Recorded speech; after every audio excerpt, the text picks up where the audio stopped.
पिछले कुछ दिनों में जो हम लोगों ने देखा कि वहाँ के 800 लोगों को पहले तो विस्थापन किया गया, उनका एविक्शन हुआ, उनको बेघर कर दिया गया। इस बारिश के मौसम में वो बेघर जब थे और अपने हक की बात कहने के लिए जब वो सामने आए तो उन निहत्थे सिविलियंस पर असम सीएम के ऑर्डर के साथ वहाँ के मुसलमानों पर सिर्फ इस्लामोफोबिया के रिफ्लेक्शन में मुस्लिम विरोधी सोच होने की वजह से वहाँ के मुसलमानों के निहत्थे सिविलियंस के सीने पर गोली चलाई गई। हम इसको इस तरीके से देखते हैं कि आज से कुछ दिनों पहले अफगानिस्तान के नाम पर लोग विधवा विलाप कर रहे थे कि वहाँ के लोगों के साथ, उनके हुकूक के साथ छेड़छाड़ किया जा रहा है। आज हिंदुस्तान में अपने ही लोगों के सीने पर गोलियां चलाई जा रही है। ऐसे वक्त में हमारे हिंदुस्तान की सरकार क्या देख रही है, हमारी मीडिया क्या देख रही है?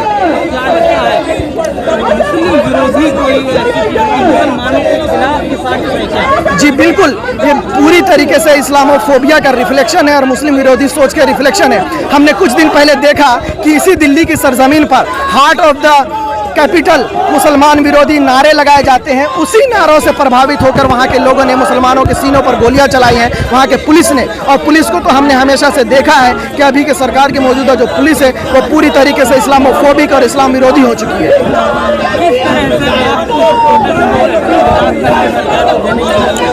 देखिए, हमेशा से अपनी बात कहने का एक बहुत अच्छा जरिया रहा है कि इंसान अपने प्रोटेस्ट के जरिए अपनी बात को कहता है। हम प्रोटेस्ट के जरिए यहाँ के सरकार को ये बात बताना चाहते हैं कि आप जो सबके साथ, सबके विकास, सबके साथ की बात करते हैं वो बात ग्राउंड में क्यों नहीं दिखाई देती है। आप अपने ही सिविलियंस पर गोली चला रहे हैं। आपका एक जर्नलिस्ट वहाँ की एक लाश पर तांडव कर रहा है। वहाँ की मीडिया इस्लामोफोबिक हो चुकी है। आप इस्लाम विरोधी हो चुके हैं, मुसलमान विरोधी हो चुके हैं, दलित विरोधी हो चुके हैं। तो आप फिर कैसे सबके साथ, सबके विकास की बात कहते हैं?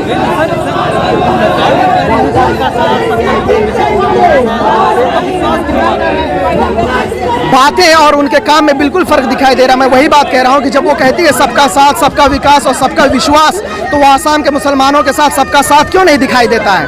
वहाँ के लोगों के एविक्शन में वो चीज़ क्यों नहीं दिखाई देती है? जब वहाँ के लोगों को बेघर किया जाता है तो सबका साथ क्यों नहीं दिखाई देता है? क्या लगता है सरकार किस तरह से एजेंडे को देश में हिंदू राष्ट्र बनाने की तरफ आगे बढ़ रही है?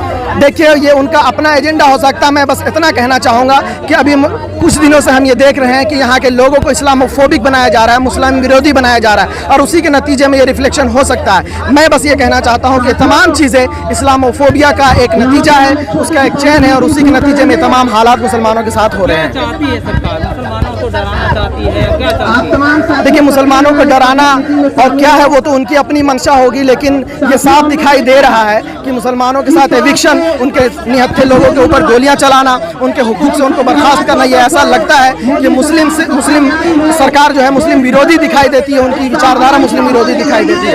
इसी कारण से आज यहाँ पे सब लोग इकट्ठा हुए हैं, अलग अलग छात्र संगठन, अलग अलग राजनीतिक संगठन से, कि जो आज देश में हिंसा फैलाई जा रही है, जो हेट्रेड का माहौल, नफरत का माहौल हर जगह लोगों में फैलाया जा रहा है, दो समुदाय में लोगों को बांट के ऐसी हिंसा सिर्फ आम लोग नहीं, आज पुलिस खुद जाके एक अनार्म्ड इंसान पे, कॉमन इंसान पे जाके गोली चलाती है। जब वो अपने आप को बचाने के लिए आता है तो बोल दिया जाता है कि सेल्फ डिफेंस में गोली चल गई। अरे सेल्फ डिफेंस तो वो जो बराबरी के लोग होते हैं उनके बीच होता है। जो एकदम अनार्म्ड इंसान है, एकदम नीचे के पोजीशन में और स्टेट जिसके पास पूरी ताकत है, उसके बीच में कोई बराबरी का संबंध नहीं है कि ये सेल्फ डिफेंस के नाम पे लोग जस्टिफाई कर रहे हैं। अलग अलग हैशटैग इनके आईटी सेल के द्वारा चलाए जा रहे हैं कि I stand with Assam police, लेकिन ये कोई लॉ एंड ऑर्डर की बात नहीं है। ये बात है कि 2014 से जब ये सत्ता में आए हैं तब से ये हिंसा और नफरत की राजनीति कर रहे हैं। समाज में अलग अलग तरीके से लोगों को बांटा जा रहा है और जो पिछले तबकों से है, जो दबे कुचले तबकों से है, उनको और दबाया जा रहा है और पूरा स्टेट की ताकत उसमें लगाई जा रही है। निशाना बनाती है सरकार। ये तो इनका लंबे समय से इनका एक आइडियोलॉजी रही है, इनका मानना रहा है कि इस तरीके से एक अलग समुदाय बना के, जो ऐसा नहीं है कि नया है, हमारे देश में अलग मतलब लंबे समय से अलग अलग समुदाय के लोग साथ में रहे हैं, लेकिन उनको बांटा जाए और इस तरीके का राजनीतिक एक षड्यंत्र बेसिकली बनाया जा रहा है कि ये ढकोसला देते हैं कि एक्चुअली जो कमी है अलग अलग मतलब व्यवस्था की, वो इसलिए हो रही है क्योंकि कोई और आके तुमसे चीज छीन रहा है। ऐसा तो है नहीं। अलग अलग चीजों की कमी हो रही है क्योंकि सरकार देने में असफल हो रही है और उसको नजरअंदाज करके लोगों को भटकाया जा रहा है बोल के कि असली मुद्दा कुछ और है। असली मुद्दा है कि मुसलमान आके तुम्हारा औरतों पे हमला करेंगे, तुम्हारा घर छीनेंगे, तुम्हारा जमीन छीनेंगे। ऐसा ना हुआ है, इतने सालों से लोग साथ में रहे हैं। उसको 90 से दशक से हम देखते हैं किस तरीके से ये राजनीतिक एक सोच आगे बढ़ाई जा रही है और उसी का नतीजा है कि पिछले 6-7 सालों में हमने और बड़ी संख्या में लिंचिंग होते हुए देखी है। अलग अलग राज्यों में हमने देखा है कि आम जनता और पुलिस का पूरा समर्थन रहता है इसमें कि लोग मॉब में आके लिंच करते हैं, उसका वीडियो अलग अलग जगह पे फैलाए और उसके खिलाफ कोई कार्रवाई नहीं होती है। तो आज वो कदम पुलिस खुद उठा रही है। आप लोगों की बात सुनी जाएगी क्या, क्या लगता है छात्रों पर तलाश की सरकार ऐसी चला? जी भाई, जो भी आज के दिन में इसके खिलाफ आवाज उठाता है उसको अलग अलग तरीकों से गलत बना दिया जाता है क्योंकि मीडिया, सोशल मीडिया हर चीज का इस्तेमाल करके ऐसे नैरेटिव्स बनाए जाते हैं। लेकिन इसका मतलब ये नहीं कि आवाज नहीं उठाई जाएगी, आवाज जरूर उठाई जाएगी और उठाते रहने की जरूरत है जब तक इन ताकतों को हम पूरी तरीके से चैलेंज ना करें और हरा ना दें।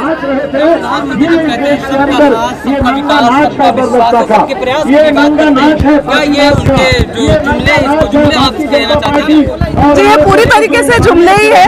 और अगर हम देखें कि पिछला 1.5 साल में लॉकडाउन में और लॉकडाउन से पहले भी जो बेरोजगारी का स्तर है हमारे देश में वो पिछले 4 दशक में सबसे ज्यादा रहा। तो पता नहीं विकास किसका हो रहा है, विकास कुछ पूंजीपतियों का हो रहा है, विकास अंबानी अदानी का हो रहा है, बाकी पूरी जनता को तो इसी कह रहे हैं कि महंगाई है। महंगाई तो इसलिए है कि कोरोना काल की वजह से कुछ वक्त के लिए फिर सही हो जाए। बिल्कुल जी, ऐसा तो मतलब बिल्कुल ही नहीं है। हम सभी समझते हैं कि कोरोना से पहले भी देश की जो मतलब इकोनॉमिक कंडीशन थी वो बहुत अच्छी थी, ऐसा नहीं है। उससे पहले के ही आंकड़े दिखाते हैं कि बेरोजगारी का स्तर बढ़ रहा है और वो बढ़ने से ही लोगों की आम जिंदगी पे जो असर होता है वो हमने और तीव्रता से होते हुए देखा है पिछले 1.5 साल में। कल प्रधानमंत्री अमेरिका से गए हुए थे, उनका स्वागत हुआ था,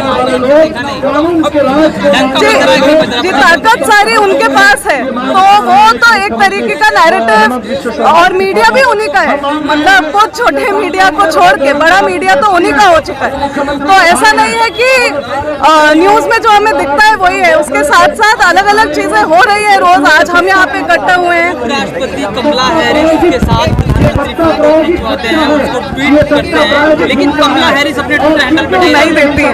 बिल्कुल, ये तो है ही साफ कि एक तरीके का मतलब बोला जा रहा है कि भारत आज प्रगति के रास्ते पे है, हमारा इतने बड़े बड़े देशों के साथ अच्छा रिश्ता है, लेकिन भारत में जनता का क्या हाल है उस पर कोई बात नहीं होती है। पिछले 1.5 साल से हमने देखा है इतने बुरे क्राइसिस के समय से देश गुजरा है, उसमें भी जो हमारे मंत्री है वो बाहर के मीडिया के लिए फोटो तो दे देते हैं लेकिन हमारे यहाँ मीडिया से बात नहीं करते। जो कठिन सवाल है उनका जवाब नहीं देते और वो जवाब देंगे ही नहीं क्योंकि वो ये चाहते हैं कि देश का यही हाल रहे और इससे भटकाने के लिए अलग अलग ये हिंसा और नफरत के जो षड्यंत्र हैं, जो ढकोसले हैं वो फैलाते रहेंगे वो देश में।